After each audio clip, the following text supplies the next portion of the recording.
Uno de los temores más frecuentes de quienes trabajan en el sector formal es, sin lugar a dudas, el despido. Y más cuando éste tiene un dejo de injusticia. Y es que ahora no hay muchas herramientas legales para un buen proceso laboral en el país.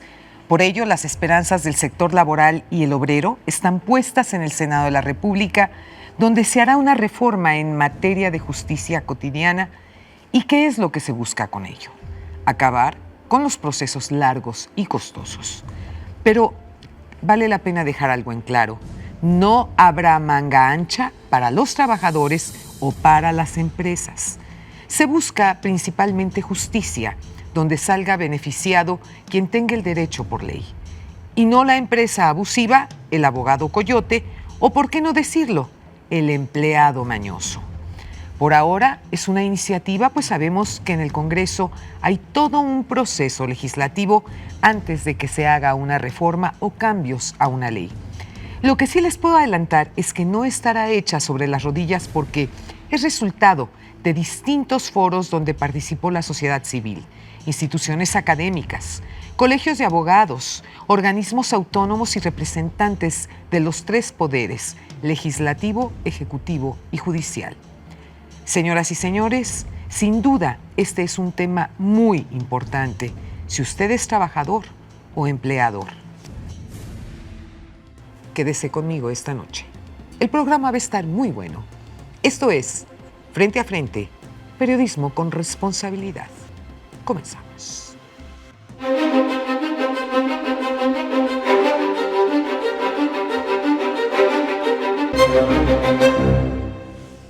Me da muchísimo gusto recibir esta noche aquí en Frente a Frente al maestro Jorge Zorrilla. Él es presidente de la Junta Federal de Conciliación y Arbitraje y en algún momento fue comentarista de Frente a Frente. Mi querido Jorge, ¿cómo estás? Muy bien, Lolita, con el gusto de saludarte y que me permitas ocupar este espacio que sabes que desde hace muchos años me permitiste también platicar contigo en este programa. Que estuvieras del otro lado de la mesa. Exactamente. Efectivamente, Jorge. Pues vaya, el estar al frente de este cargo ciertamente implica una enorme responsabilidad. Responsabilidad porque hay que proteger a muchos trabajadores. Tú sabes que hay muchas empresas, muchos empresarios que son profundamente abusivos con los empleados. Es decir, los corren y los dejan con una mano atrás y otra adelante. Y claro, como se sienten poderosos económicamente, pues no pasa absolutamente nada. Es difícil encontrar justicia para muchos trabajadores. Esto ha sido un hecho desde hace muchos años. Ahora bien, por el otro lado, tenemos a muchos trabajadores que también están viendo y buscando la forma de fregarse al patrón, cuando a lo mejor ni siquiera tienen derecho a muchas cosas, pero encuentran la manera de colarse con algún abogado mañosón y le sacan al patrón pues algo que ni siquiera se han ganado, que ni siquiera se merecen. ¿Cómo encontrar en esta nueva ley el equilibrio justo para que este tipo de abusos de un lado o de otro no sucedan?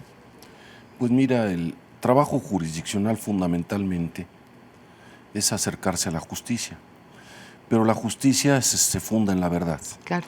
Y a veces llega a ser complicado, como tú lo explicas, porque te encuentras una parte y otra parte que participan en un concurso de mentiras. Exacto. En muchas ocasiones. Luego entonces el trabajo que tienen que hacer los presidentes de juntas especiales, como tú sabes tenemos presencia en toda la República, es verdaderamente delicado, porque ellos tienen que ir a buscar la verdad en base a las pruebas. Eso es. Pero ¿qué ocurre cuando hay pruebas prefabricadas? Que también llega a ocurrir. Muchísimas. Entonces, te encuentras frente a personas que tienen que estar buscando prácticamente con la lámpara de Diógenes. Sí. La verdad entre un concurso de mentiras. Wow. Desde luego la ley laboral ha sido una ley que tutela primordialmente para buscar un equilibrio entre los factores de la producción. Sí.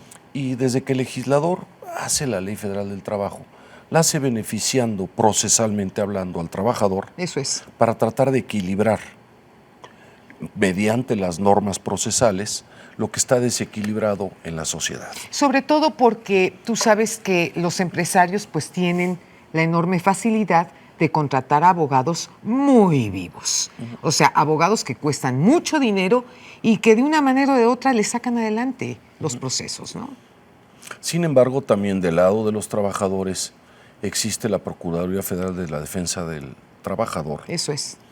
que en forma gratuita les presta servicios jurídicos y entonces te encuentras en un esquema de carácter procesal donde sí debe haber equilibrio, donde la Junta desde luego atiende principalmente o primordialmente a los principios procesales que en última instancia benefician al trabajador. Pero estos abogados a los que no se les paga, ¿realmente hacen su chamba? Y fíjate cómo te pregunto, porque tienes abogados, por ejemplo, de oficio, que no cuestan y que ciertamente pues se hacen como que la Virgen les habla cuando les caen muchos casos y tienen que verse las personas o los familiares en la necesidad de tener que pagar honorarios a un abogado de manera privada para que le saquen adelante un caso, ¿no? Fíjate que en la presente administración han sido muy cuidadosos de elegir jóvenes abogados capaces y tienen un récord maravilloso. La Profedet gana, no sé, el 80% de los asuntos. Wow. A ver, te estoy hablando de números gruesos, digamos. Sí, claro.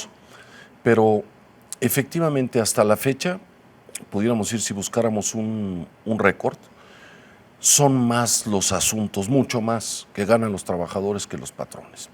Es decir, ya no se trata tanto de quién tiene más dinero para contratar el mejor abogado, sino ver quién tiene la razón. Esa fue una de las grandes inquietudes que, como tú lo decías al inicio del programa, de la participación de todos los actores del derecho laboral, de todos los que participan en el derecho laboral, y que en base a foros, a reuniones, a discusiones, traen como resultado esta iniciativa que el pasado 28 de abril firmó el presidente de la República. Es una reforma constitucional que desde luego es de gran calado, es decir, es para transformar la justicia laboral, la justicia cotidiana, con la sensibilidad del secretario del Trabajo, Navarrete Prida, quien también fuera comentarista de este programa durante claro, muchos años, por cierto. La sensibilidad que tienen las políticas públicas en materia de derecho del trabajo y que han dado excelente resultado. La iniciativa firmada por el señor presidente, llegamos a la conclusión de que se encuentra un esquema para hacer la justicia más pronta, expedita, completa, transparente e imparcial. Debo decirte que en ese estudio profundo, fíjate la relevancia de lo que te voy a platicar. Se crea un organismo de conciliación, un organismo público descentralizado con patrimonio propio y autonomía plena, que se va a encargar de que previo a un juicio lleguen las partes a conciliar, en base no a que amanece uno creativo, sino en base a la experiencia. Bien. Lolita, debo decirte, más del 25% de los asuntos se concilian en materia de asuntos individuales. En materia de asuntos colectivos, Lolita, eso te lo digo con mucho gusto, un esfuerzo completo de la Secretaría del Trabajo, de la Junta Federal de Conciliación y Arbitraje. No es sencillo, ¿eh? En colectivos, en 34 meses llevamos el 100% de asuntos conciliados. Wow. Entonces, tenemos los Ahora elementos. Sí me estás apantallando. Exactamente. Son 34 meses sin ninguna huelga de jurisdicción federal. Wow. Y que es producto de un trabajo de conciliación. Claro. De un trabajo de filigrana. De responsabilidad. Pero de filigrana, ¿qué es lo que necesita no es el fácil país? Eso, ¿eh? No, porque conciliar a veces a la empresa y al sindicato llega a ser complicado. No, bueno, qué 34 meses, estamos a punto de llegar a 3 años. Situación inédita en la historia del país, y yo creo que va a haber pocos países que nos puedan decir así es. Entonces, fíjate la gran apuesta, crear este organismo de conciliación justificado en conflictos individuales por llegar sin tener esa facultad tan como va a venir en esta reforma. Y en colectivos seguir trabajando en ese mismo sentido.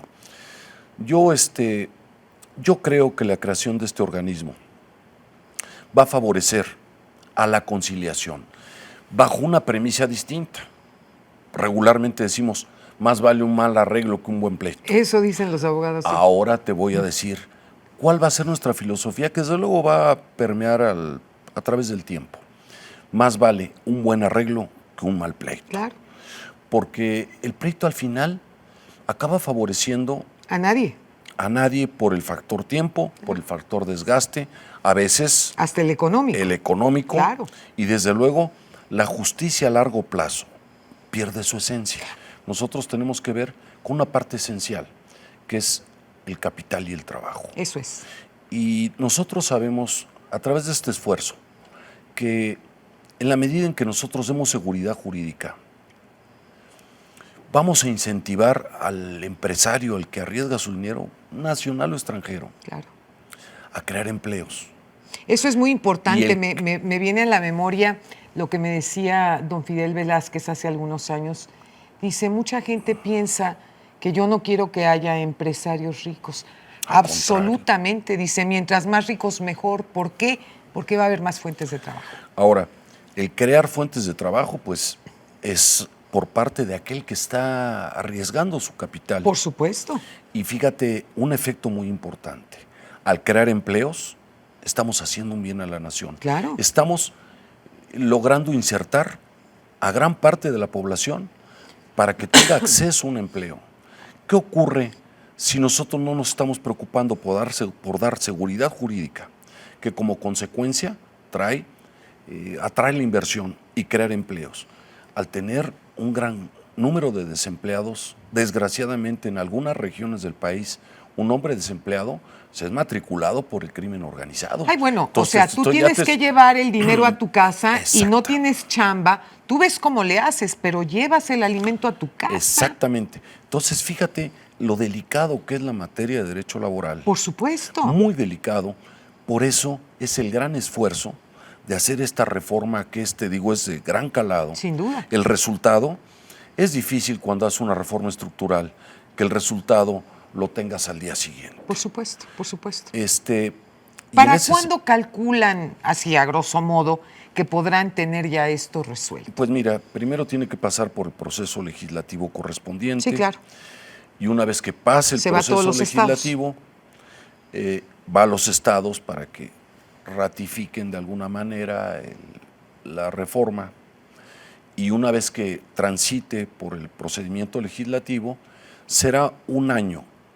Un año porque la Junta Federal de Conciliación y Arbitraje, que me honro en presidir, ¿sí?, se extingue, se crea este organismo de conciliación y la parte jurisdiccional, es decir, el pleito, el juicio, al menos en nuestra competencia, pasa al Poder Judicial de la Federación, y entonces cumplimos también con una norma constitucional que establece la división de poderes. Eso es muy importante. Dar al César lo que es del César, sí, claro, y a Dios lo que es de Dios. Así es.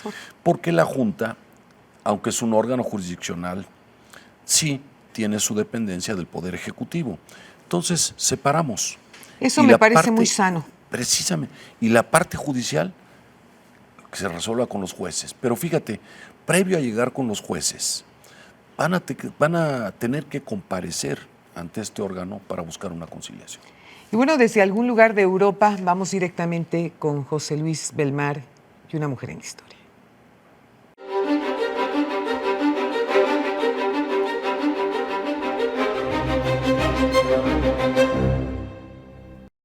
Considerada como campeona de los derechos de la mujer, Margaret Cousins nació en Irlanda en 1878 y murió en 1953. Fue una educadora, sufragista y teosofista, quien fundó en la India, en 1927, la Asociación de Mujeres de la India. Casada con el poeta James Cousins, la pareja exploró el socialismo, vegetarianismo e investigación científica. En 1906, después de haber participado en una conferencia nacional de mujeres en Manchester, Inglaterra, Cossins se unió a la rama irlandesa del Congreso y fue su primera tesorera. En 1907 hizo contacto con sufragistas y ocultistas en Londres. En 1910, Margaret Cossins fue una de las 6 mujeres de Dublín que participaron en el Parlamento femenino y que intentaron una marcha para presentar una resolución al primer ministro. Después de que 119 mujeres fueron arrestadas, 50 de ellas tuvieron que ser atendidas médicamente debido a las heridas causadas por la policía irlandesa. Las mujeres decidieron ir a romper las ventanas de las oficinas de los miembros del gabinete. En 1915 el matrimonio Cossins se fue a la India, donde ella hizo campaña en favor de varias causas femeninas, incluyendo el derecho a votar. Margaret fue nombrada la primera magistrada de la India en 1924. Su apoyo en favor de la campaña de desobediencia civil de Mahatma Gandhi le produjo 1 año de prisión en 1932. Continuó involucrándose en muchos asuntos femeninos, incluyendo el de los matrimonios infantiles. Fue honrada en su natal Boyle en 1994 con una placa develada por la entonces presidenta de Irlanda, Mary Robinson. Margaret Cossins escribió la música del himno nacional de la India, aunque muchos historiadores aseguran que fue el Nobel de Literatura Rabindranath Tagore. Desde Europa, José Luis Belmar presentó para Frente a Frente a una mujer en la historia, Margaret Cossins.